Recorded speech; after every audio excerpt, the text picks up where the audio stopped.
Oi, gente, eu sou a Babi Bono. Bom, eu tenho um cabelo mais curto, na altura do ombro.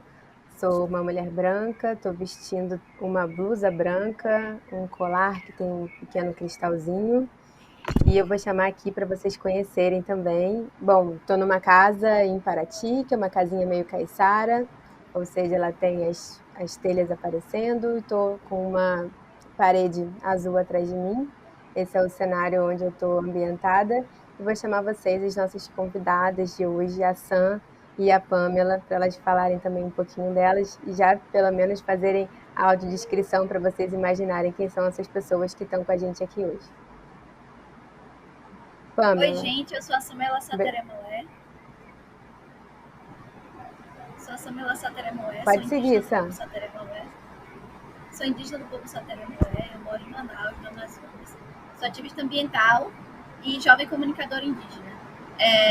Eu estou usando um cocá de penas verdes de papagaio e um brinco vermelho grande de penas de arara. E eu tenho um cabelo bem comprido, escuro. Estou usando uma camisa vermelha e eu estou no meu quarto em Manaus, no Amazonas.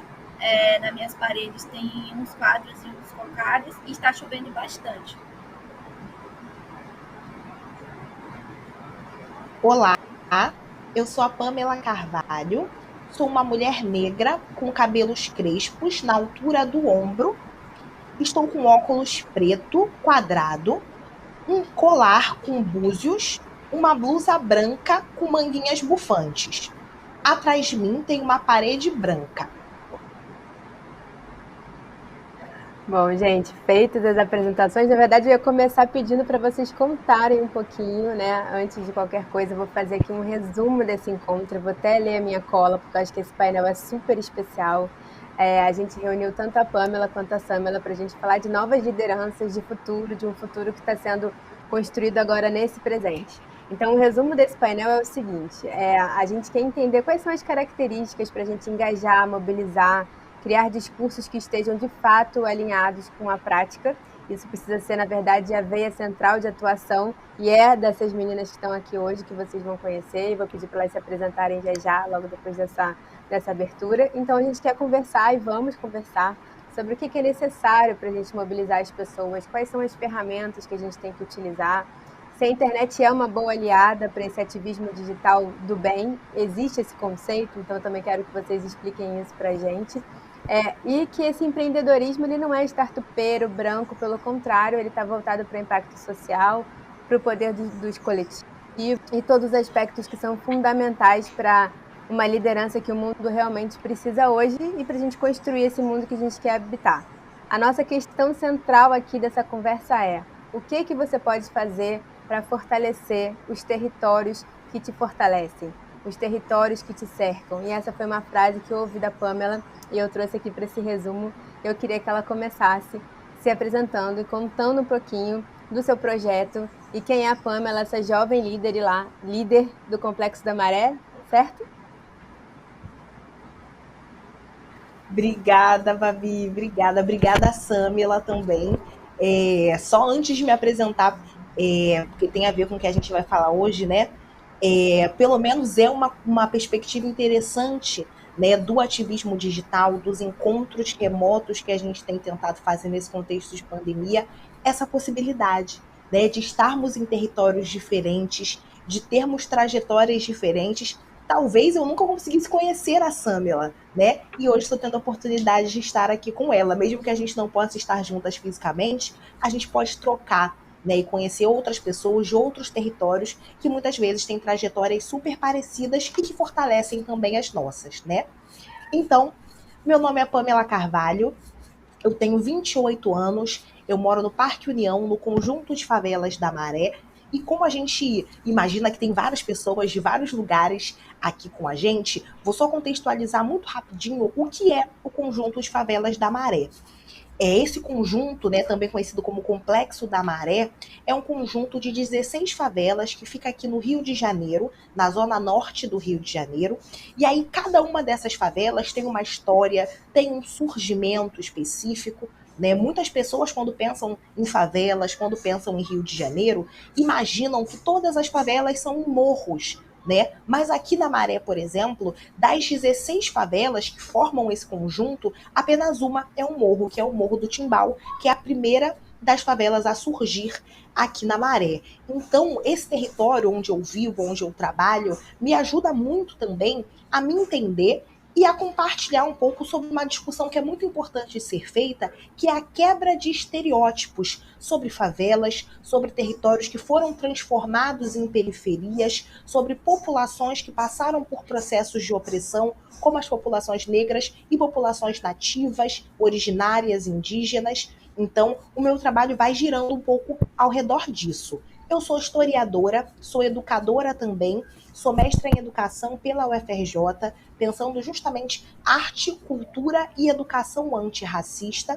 Dentro dessa perspectiva também eu fundei um coletivo, né, chamado Quilombo Etu, que é um coletivo que pensa justamente educação antirracista a partir do que a gente entende como cultura popular, as manifestações, né, como jongo, samba de roda, tambor de crioula, coco de roda. Então a gente pensa essas manifestações como uma forma de fazer educação antirracista, e eu trabalho na Redes de Desenvolvimento da Maré, que é uma organização da sociedade civil surgida há cerca de 20 anos aqui na Maré, que pensa a garantia de direitos para a nossa população. E aí eu coordeno uma área, um eixo, que se chama Arte, Cultura, Memórias e Identidades, que tem como objetivo garantir e lutar para que os moradores da Maré tenham acesso pleno à arte, à cultura, e que também tenham as suas memórias reconhecidas, não tenham as suas identidades apagadas, e que a gente possa disputar os sentidos de identidade, de narrativa, de cidade, pensando os discursos hegemônicos. Então, essa sou eu um pouquinho. Maravilhosa. Bem-vinda. Samela, é um prazer também ter você aqui. Conta pra gente um pouquinho quem é a Sam, na verdade, né? A gente já pode chamar de Sam. Obrigada, Bárbara. Obrigada, Pamela. Eu sou a Sam, sou Sateré Maué, sou indígena do povo Sateré Maué. Eu faço parte de uma associação, que é a Associação de Mulheres Indígenas Sateré Maué, a AMISME, que é uma associação que foi criada pela minha avó na década de 90, quando as mulheres Sateré Maué foram trazidas da terra indígena de Iramaral. A terra indígena de Iramaral é a terra indígena do povo Sateré Maué, é uma terra indígena demarcada em 86, e fica no estado do Amazonas, no Baixo Rio Amazonas, entre o Amazonas e o Pará. O povo Sateré Maué tem cerca de 15 mil indígenas dentro do território. E também nos municípios de Maués, Parintins, Barreirinha e Manaus, onde a gente está. Eu cresci dentro do movimento indígena, eu nasci no movimento indígena por conta de sempre estar nesses espaços. Eu cresci fazendo artesanato, eu cresci vendendo artesanato, coletando sementes e participando desses espaços de discussões sobre os direitos dos povos indígenas e o direito das mulheres. E eu faço faculdade, eu faço biologia na Universidade do Estado do Amazonas. Entrei em 2015 através da política de cotas, que foi institucionalizada também pelo movimento indígena, uma luta do movimento indígena. E dentro da universidade, eu faço parte do movimento de estudantes indígenas do Amazonas, o MEIAN, que luta basicamente pelo ingresso e permanência e autoafirmação dos acadêmicos indígenas dentro da universidade. E foi lá que eu me autoafirmei, foi lá que eu me empoderei, foi lá que eu me descobri, foi lá que eu me desenvolvi enquanto jovem, mulher, indígena e liderança dentro de um espaço que é um espaço nosso. Eu faço parte também do movimento Friday for Future Brasil, sou ativista ambiental no Friday for Future Brasil, e também estou atuando como comunicadora indígena na articulação dos povos indígenas do Brasil e na articulação nacional das mulheres indígenas guerreiras da ancestralidade. Eu também sou apresentadora de um canal de jovens, que é o canal Reload, que é um canal que descomplica a notícia para vários jovens do Brasil e democratiza também a notícia. Eu sou representante do Norte, junto com a outra indígena do Pará, Priscila Tapajoara. Eu também sou consultora da Agenda Indígena na Fundação Amazônia Sustentável. E sou artesã na Associação de Mulheres Indígenas Sateré Maué. E nós utilizamos as mídias sociais como ferramenta de luta e de resistência na defesa do direito dos povos indígenas em geral, na defesa do território, na defesa do meio ambiente, na comercialização dos nossos artesanatos. Então, nós estamos ocupando as telas, demarcando as redes e fazendo a nossa presença enquanto indígena estar ali dentro da casa das pessoas, através do smartphone, através do computador, através de uma televisão. Nós estamos em todos os espaços e utilizando as mídias sociais, utilizando a internet como uma importante ferramenta de luta, para que as pessoas elas já nos vejam quanto protagonistas da nossa história, não de uma história que foi contada há tanto tempo por outras pessoas, mas agora nós mesmos contamos a nossa história. E é isso que eu estou fazendo atualmente. Não, adorei, gente. Para mim, assim, é um prazerzão estar com vocês aqui. Acho que como na verdade, uma facilitadora dessa conversa. Eu não me apresentei, mas eu sou cria do Morro do São João, no Engenho Novo. Acho que a Pamela vai conhecer essa região, fica no Rio de Janeiro. Eu morei em São Paulo, já morei em outros lugares no Rio. Hoje eu estou morando nessa região rural aqui em Paraty, entre mar e montanha. Fiz uma virada de vida aí no ano passado, exatamente. Passei muitos anos trabalhando com digital, então acho que a gente tem umas costuras aqui para fazer em relação a isso. E hoje eu estou muito voltada para projetos de impacto, sou parceira aqui da região, sou parceira do Sebrae, peguei tudo que eu aprendi nesses mais de 15 anos do universo corporativo, construindo narrativas para as marcas e para as pessoas, e hoje eu me voltei para ser parceira de projetos de criadores de marcas, de agências, enfim, que queiram construir narrativas que tenham como pilares fundamentais educação, impacto e entretenimento. Então, eu sou parceira do Sebrae, eu sou professora de cursos dentro da área de inovação, de marketing digital, sou criadora da Semana do Brain Entertainment e hoje eu sou colaboradora também do Instituto for Tomorrow, que também de Lisboa, para a galera de Lisboa que está assistindo a gente. E o Instituto tem como missão ser uma rede global de criativos, na verdade, que tem como foco democratizar o conteúdo de inovação para fomentar a construção de cenários futuros mais humanos, diversos e éticos. Bom, gente, apresentações feitas e eu queria partir de uma primeira perguntinha aqui para a gente começar a nossa conversa, que é o que vocês entendem que é hoje mobilizar as pessoas para alguma coisa? Como que vocês estão mobilizando a juventude, mobilizando as pessoas para pautas tão importantes? Que recursos que vocês estão usando para fazer essa mobilização? Às vezes a gente acha que tem uma dificuldade, né, na condução das pessoas para se engajarem de fato com alguma coisa, e vocês têm projetos incríveis que vocês estão à frente, sendo tão novas e com uma voz tão grande. E eu achei super interessante isso que a Sam trouxe de ocupar as telas, ocupar os espaços, inclusive os espaços digitais, também demarcar esses espaços. Eu queria perguntar para vocês como que vocês usam essas ferramentas, como vocês pensam nessa linguagem para mobilizar as pessoas, para engajar as pessoas de fato. Posso começar, então, e aí passo a bola para a Sam. Eu acho que essa palavra, né, mobilização, tem sido muito utilizada, né? E aí ela traz uma série de significados, uma série de possibilidades, mas eu penso sempre, né, a mobilização a partir de perspectivas, né?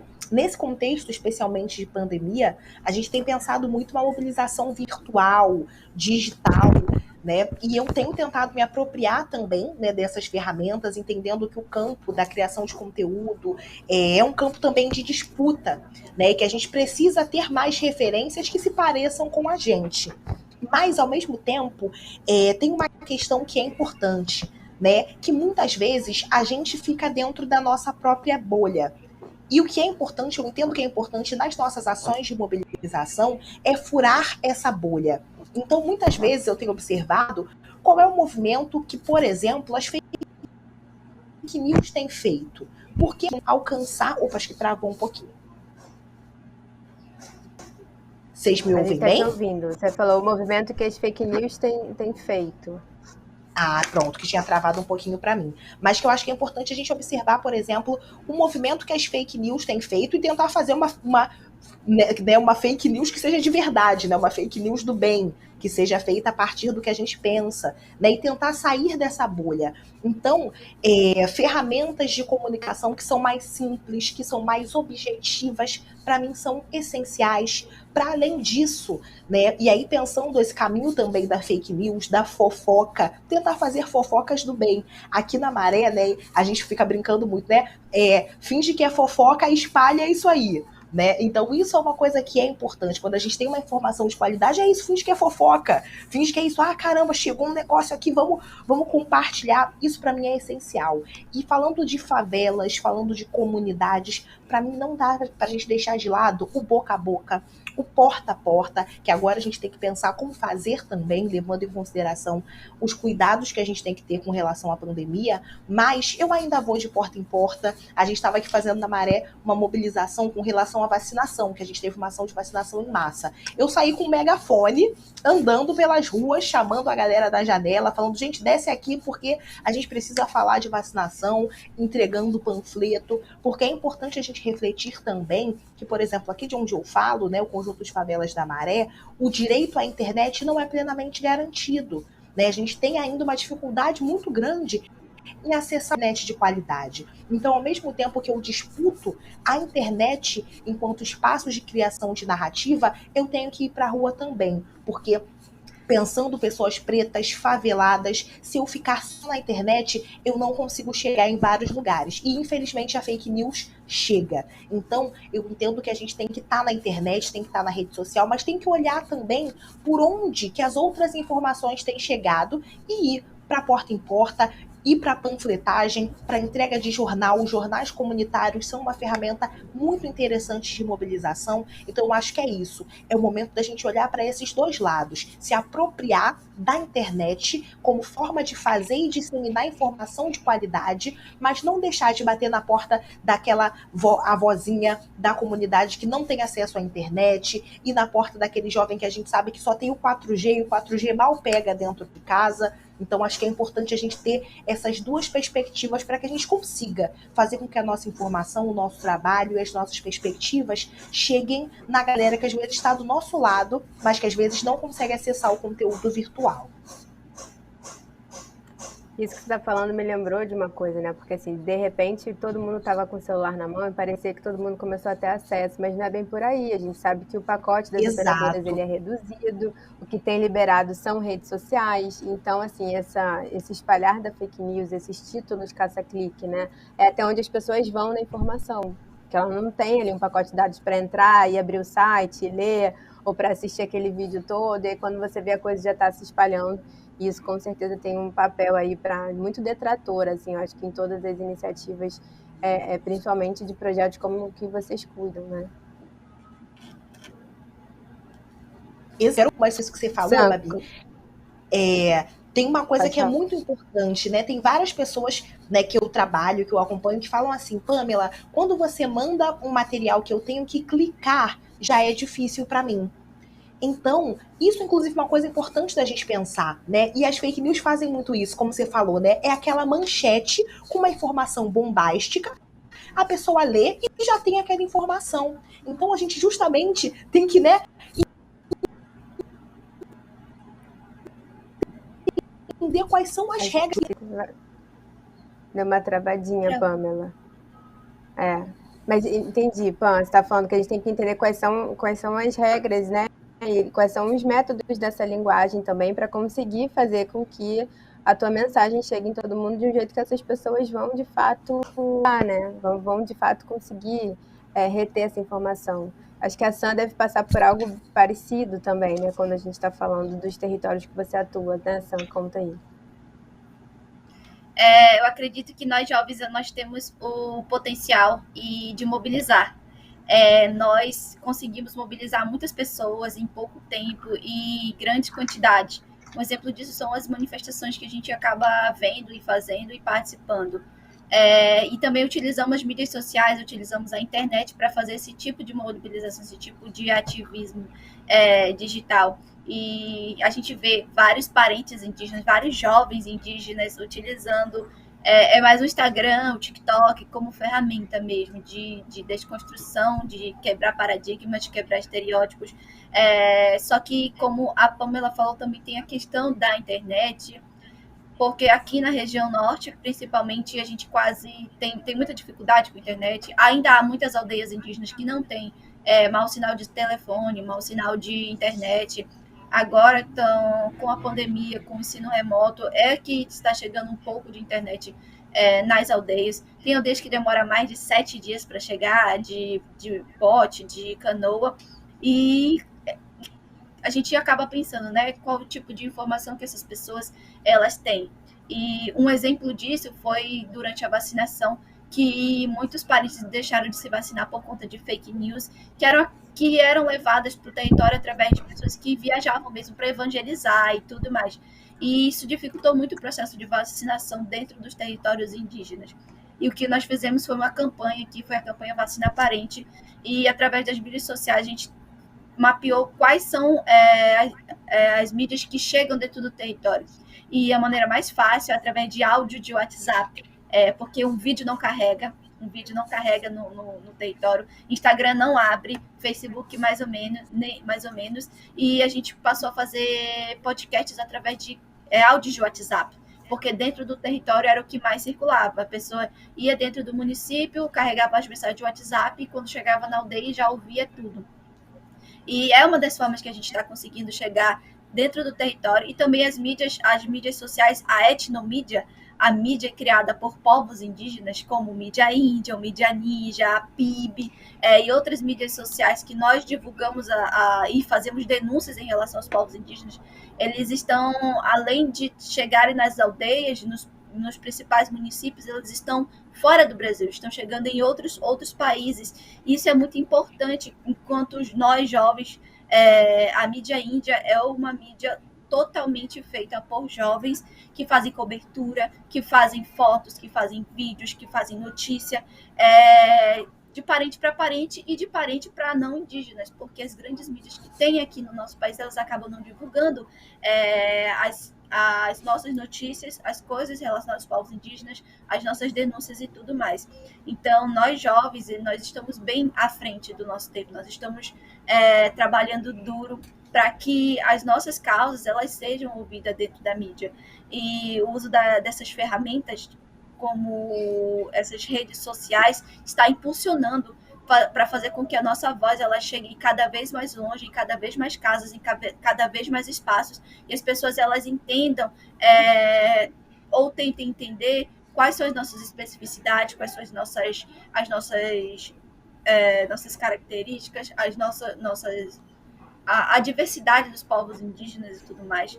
É para isso que a gente utiliza as mídias sociais, para desconstruir mesmo. E Sam, eu tenho visto, eu sigo muitos perfis indígenas, eu conheço muita gente também desse território.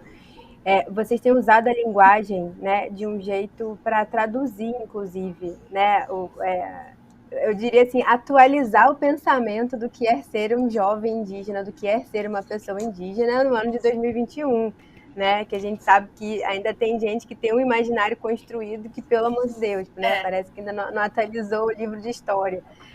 E eu acho que assim, essa é uma característica fundamental para uma liderança jovem hoje, esse domínio da linguagem e essa tradução dessa linguagem para as ferramentas. Acho que uma das grandes características de uma liderança é o poder de influenciar as pessoas. E as pessoas, quando elas têm bastante gente ao seu lado, elas influenciam ou para o bem ou para o mal. E quando a gente é uma liderança, a gente tem que ter muito cuidado com o que a gente fala, porque o que a gente fala pode influenciar pessoas a fazerem coisas erradas ou fazerem coisas certas. E quando nós temos essa visibilidade, a gente tem que influenciar as pessoas a fazer o que é certo, o que é bom. E quando nós estamos nas mídias sociais, nós utilizamos essas ferramentas, principalmente da linguagem. Quem a gente quer alcançar? Quer alcançar jovens? A gente usa uma linguagem jovem, nós somos jovens. Se a maioria dos jovens estão em uma mídia social, como o TikTok, Vamos fazer TikTok para que essas pessoas elas acabem desconstruindo os estereótipos.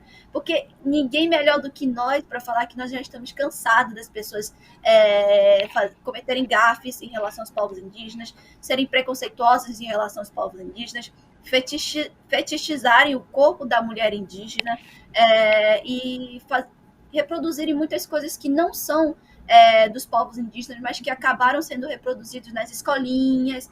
Eles ainda têm figuras arcaicas em relação aos povos indígenas. Para eles, povos indígenas é uma figurinha que eles pintaram no prezinho, uma música da Xuxa que bate na boca, que nada tem a ver com povos indígenas. Para eles, índio é tudo igual, como eles falam, né? Mas não, nós somos 305 povos, nós falamos 274 línguas, nós estamos em todos os estados do Brasil, falando uma gama de idiomas, e nós estamos também nas mídias sociais, porque o jovem indígena ele está nas mídias sociais, o jovem indígena não ficou na colonização, o jovem indígena está aqui do seu lado, o jovem indígena está na universidade, o jovem indígena está no perfil do Instagram, o jovem indígena está nas escolas dando aula para o seu filho, o jovem indígena está dentro dos espaços de tomada de decisão que é na política, e isso a gente quer mudar, é isso que a gente está nas mídias sociais falando, sem deixar de ser quem nós somos, sem deixar de ser quem nós somos por estar usando um celular, sem deixar de ser quem nós somos por estar com internet, por morar na cidade, porque a nossa identidade ela independe do lugar de onde a gente está, a nossa identidade independe do que a gente usa, porque a identidade é isso. Nós nascemos indígenas, nós não viramos, nós não ou deixamos de ser. A gente nasce. E isso é o que as pessoas precisam entender. E a gente utiliza essas mídias sociais para que as pessoas nos conheçam enquanto múltiplos, enquanto diversos, enquanto culturais, enquanto jovens, que nem eles. A Pamela deu uma suspiradinha ali, achei que ela ia falar alguma coisa, até fiquei quietinha aqui para poder ouvir. É só suspiro de felicidade e admiração de ouvir a Sam mesmo. Obrigada. Eu acho que isso que a Sam fala, né, o Pamela, acho que você sente isso também, assim, mas eu acho que a gente, no nosso caso, a gente, enfim, tem um lugar aí de encontro, quando a gente se falou até pelo telefone, né? Eu fui uma adolescente, uma jovem, uma criança do Morro do São João.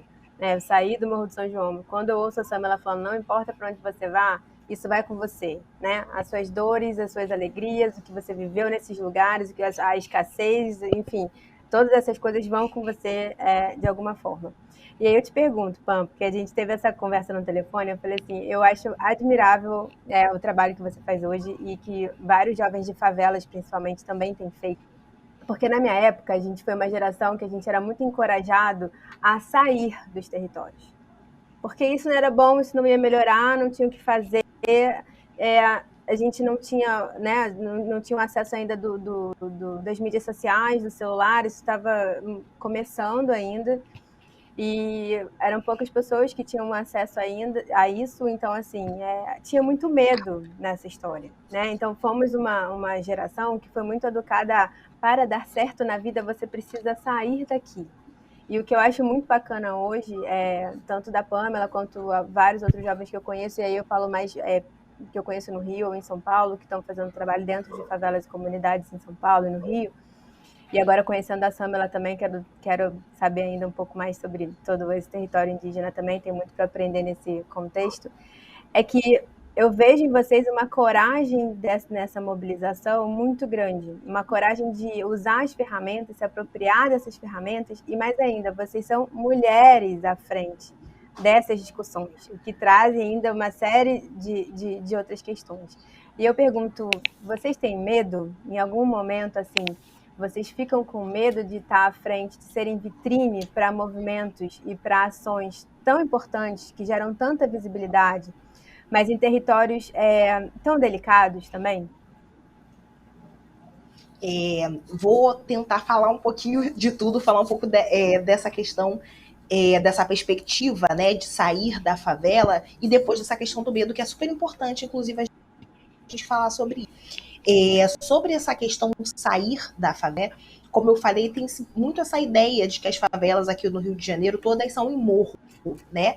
Então tinha muito essa coisa de descer o morro, né? E aí, para você subir na vida, você tinha que descer o morro, tinha que sair do morro, sair da favela. E aí eu falo isso com muito carinho, com muito respeito e com muita empatia também, né? Porque a geração dos nossos pais, nossos tios, nossos avós foram criados dentro dessa perspectiva e muito sem ter outros referenciais, né? Na década de 90, década de 80, era muito difícil, né? Você conseguir ver nas grandes mídias lideranças de favela e que eram vistas nesse lugar do sucesso, né? Nesse lugar de uma trajetória de caramba, estou construindo a trajetória que eu quero. Então é muito difícil mesmo, né? Você construir essa perspectiva de que não, eu não vou sair, eu vou ficar e construir o meu trabalho aqui. Se você olha ao redor e toda a sociedade está te dizendo o contrário. E era isso que faziam com os nossos tios, nossos avós, os nossos pais, né? As perspectivas de sucesso era sempre aquele primo, aquele tio de, olha, ele saiu da favela, ele fez o que era certo. Então, só para trazer um pouco esse contexto também, né, da gente ter essa empatia, né, com os nossos avós, com os nossos tios, nossos pais, que fizeram muitas vezes esse caminho de sair da favela, mas muito por uma pressão social. Trazendo um pouco dessa questão, dessa perspectiva de gênero, isso é uma questão também, né, que a sociedade cria uma série de estereótipos. E falando do meu lugar também, enquanto mulher negra e favelada, né, principalmente ali na década de 90, tinha-se um medo, né, de que as famílias que tinham jovens negros e morando em favelas fossem ou vitimados pelo Estado, né, ou se aproximassem dos grupos civis armados. Em contrapartida, né, tem um termo que eu detesto e que infelizmente os veículos de comunicação às vezes ainda usam, né, que é a coisa do mãe de bandido, mulher de bandido, e as mulheres, né, das favelas, as mulheres pretas, ficavam o tempo todo com esse receio de serem enquadradas nesse lugar. Até hoje, né, a gente tenta fugir disso, porque existe essa associação. Se você mora na favela, você de alguma forma está envolvido, né, com os grupos civis armados, e a gente sabe que isso é uma grande falácia, né? Mas isso é uma questão muito importante para a gente entender esse contexto também. Só que, né, depois dos anos 90, anos 2000, anos 2020 e pouquinho, a gente tem percebido esse outro movimento, né, de jovens que às vezes as famílias saíram, né, da favela e aí depois esses jovens retornam, e jovens que falam, eu não vou sair. Eu tenho observado também um movimento de amigos meus que estão saindo da casa dos pais, mas não saem da favela. Né? Um amigo meu fez isso essa semana, Adriano. Ele tô saindo da casa dos meus pais, mas vou continuar morando aqui na Maré. E isso é incrível, né? Só que isso é importante a gente ter essa perspectiva de rede, né? A gente vai um puxando o outro, porque agora é isso. A gente tem René Silva, Raul Santiago, tem uma galera também em Cavalcante, que é um bairro favelizado, galera da CDD, J. Marques, enfim, uma série de nomes que hoje a gente consegue falar, né, que estão sendo respeitados nesse lugar de ativistas de favela, de intelectuais de favela. Só que é isso, né? Os nossos pais, os nossos avós lutaram muito, sofreram muito e alguns, inclusive, tiveram que deixar os seus territórios para que hoje a gente possa afirmar o nosso pé nesse território. E só para fechar, para passar para a Sam, essa questão do medo, sendo muito franca, eu tenho medo sim, e é importante a gente dizer que a gente tem medo, né? Porque a gente muitas vezes é colocado nesse lugar da supermulher, né? Como se a gente tivesse peito de aço. E é importante dizer que nós não temos peito de aço. E Marielle Franco está aí para provar justamente isso, né? Uma mulher preta de favela aqui da Maré, né, e que foi assassinada. Então é importante a gente dizer que as lideranças pretas, indígenas e faveladas não têm peito de aço. É importante dizer também que muitas vezes o nosso território é o nosso lugar de segurança. As pessoas, quando falam de favela, pensam que eu vivo no meio de uma guerra, né? Que eu vivo no meio do caos. Mas não. Quando eu chego, né, eu venho, tem uma grande avenida aqui que se chama Avenida Brasil, né, e às vezes eu fico meio preocupada. Quando eu entro, né, uma coisa de uma rua, quando eu entro na Maré, eu já falo, opa, tô segura. Então, é justamente o movimento contrário que a sociedade fala, né? A favela, para mim, é o meu lugar de segurança. Mas a gente, infelizmente, vive numa sociedade que tem uma política de segurança pública que entra na favela dando tiro, que bota helicóptero, né, dando tiro de cima para baixo, né? Fora que existe uma perseguição, né, aos intelectuais pretos, aos intelectuais de favela, aos intelectuais e ativistas indígenas, né? Existe um processo de genocídio em curso, é importante dizer, né? Então é importante dizer sim que nós sentimos medo, né, que nós somos de carne e osso e que é importante a gente estar nessa rede de articulação, porque se a gente ficar isolado, aí que a gente é mais atacado ainda, né?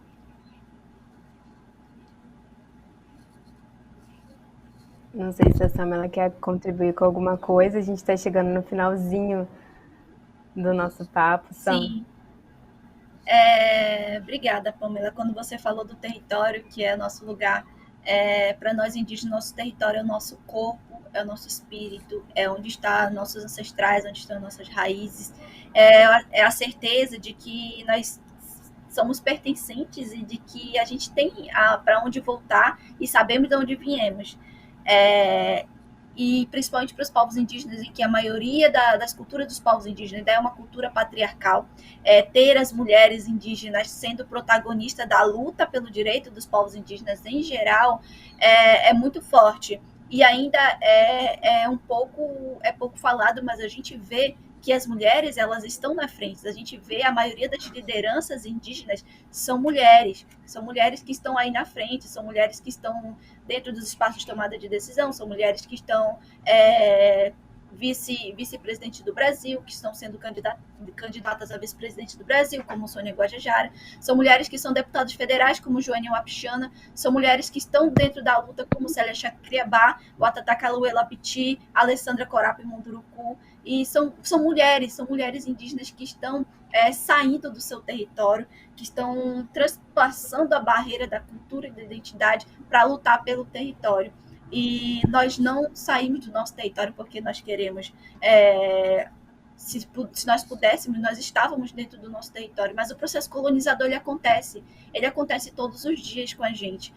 Todas as vezes quando as pessoas elas negam a nossa identidade, elas perguntam sobre a nossa característica, elas cobram originalidade, sendo que foram eles que imporam culturas, identidades, religião em cima dos povos indígenas, eles estão nos colonizando ainda mais.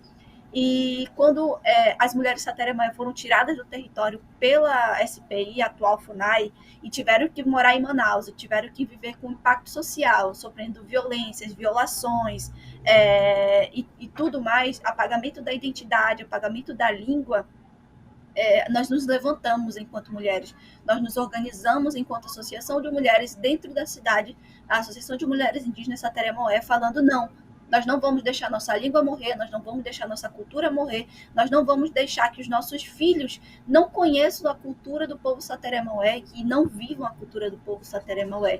Então, tudo isso é uma história de luta. Eu cresci só com mulheres, minha avó, minha mãe e as mulheres da associação foram a minha família, a gente não teve uma presença masculina. Então, toda a referência de luta, de resistência, de protagonismo que eu tenho é feminina. Então, hoje eu me torno uma liderança, uma jovem, uma mulher que também luta pelo direito das mulheres e fico muito feliz por ter essa representatividade. É claro que ainda há um medo, porque nós somos mulheres, as pessoas ainda nos assediam, nos negam, acham que a gente não sabe, que a gente tem menos inteligência e tudo mais, mas dentro do âmbito em que eu vivo, as mulheres são as melhores. Bom, vou pegar esse gancho para a gente finalizar. Então, essa liderança do futuro, ela se organiza a partir do feminino, é isso? Se vocês quiserem fechar com uma frase, uma palavra, o que é ser líder aí nesse futuro? O que é ser líder hoje, nesse presente, para construir esse futuro que a gente quer?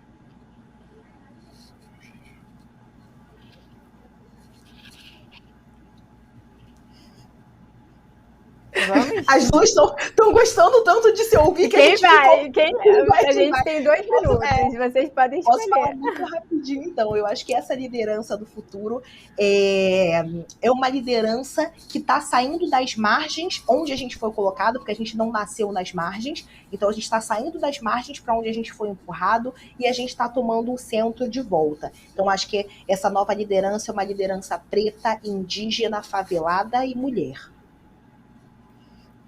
Eu costumo falar que nós mulheres, nós somos a soma das forças das nossas ancestrais e a soma das forças das mulheres que caminham ao nosso lado. Então, nós somos tudo isso, mas nós não somos únicas, nós somos todas as ancestrais e as que estão presentes. Taiwaku Sessemenbé.